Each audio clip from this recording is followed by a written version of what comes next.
আরে ভাই, কি হবে? অধীর চৌধুরীর 5 বারের এমপি, ষষ্ঠবার কি এমপি হতে পারবেন? আমি সুকুমার দেবনাথ, দেবনাথ টিভি এবং মামাটি মানুষের এডিটর। আপনাদের সামনে অনেক খোঁজ খবর নিয়ে দেখলাম যে অধীরবাবুর মনে হয় ষষ্ঠবার, মানে সবারের বার আর জেতা হবে না। পরপর 5 বার জিতেছেন। একটা সময় আরএসপি করতেন। বহরমপুর খুবই নামকরা জায়গা। একটা সময় ত্রিদীপ চৌধুরী বা ঢাকুবাবু এখান থেকে জিততেন, একটানা বহুবার জিতেছেন। এলাকার মানুষ তাকে ভীষণ ভীষণ শ্রদ্ধা করতেন। মানে চাষিরা ঢাকুবাবুর নাম করে চাষ করলে নাকি বা চাষ ভালো হতো, বৃষ্টি চাইলে ঢাকুবাবুর নামে বৃষ্টি বৃষ্টি নামতো।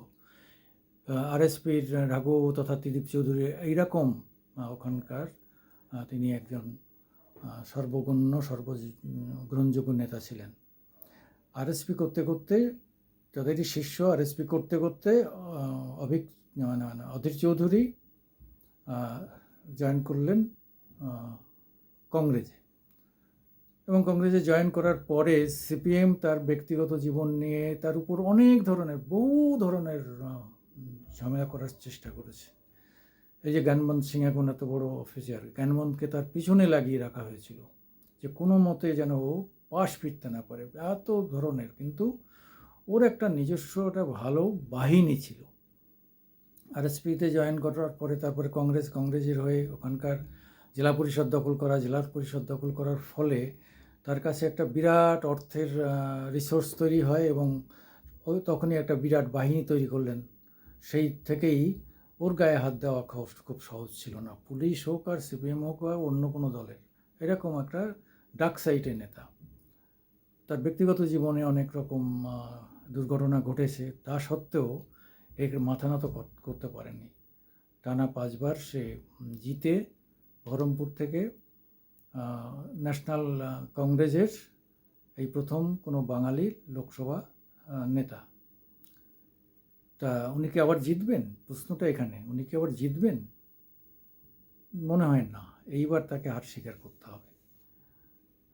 কে জিতবে? তৃণমূল না, বা বামপন্থী কোনো দল, আরএসপি বা সিপিএম না।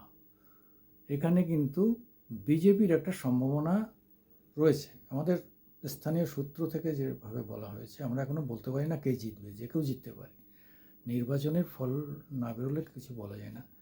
কিন্তু 90.17%, অর্থাৎ 90 ভাগেরও বেশি হিন্দু এই লোকসভা এলাকাটাতে।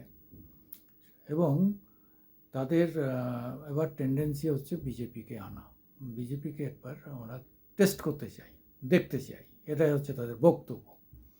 সেইখানে দাঁড়িয়ে যদি বহরমপুর বিজেপি জেতে, তাহলে একটা মানে রাজ্য, এই রাজ্যের ক্ষেত্রে একটা অন্য ধরনের চিত্র, মানে সবারই ধ্যান ধারণার বাইরে চলে যাবে যে এই জায়গাটা হয় তৃণমূল জিতবে, না হলে কংগ্রেস জিতবে, বা কংগ্রেস জিতবে তৃণমূল, এরকম। এর বেশি লোক আমরা বাংলার অন্য প্রান্তে, বহরমপুরের বাইরের প্রান্তে আমরা ভাবছি না।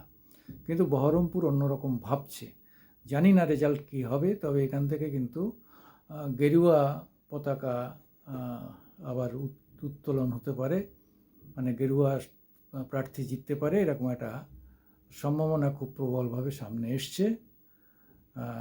আপনারা দয়া করে আমাদের একটু সাপোর্ট করবেন, লাইকস দেবেন দেবনাথ টিভিকে এবং আমাদের মামাটি মানুষকে।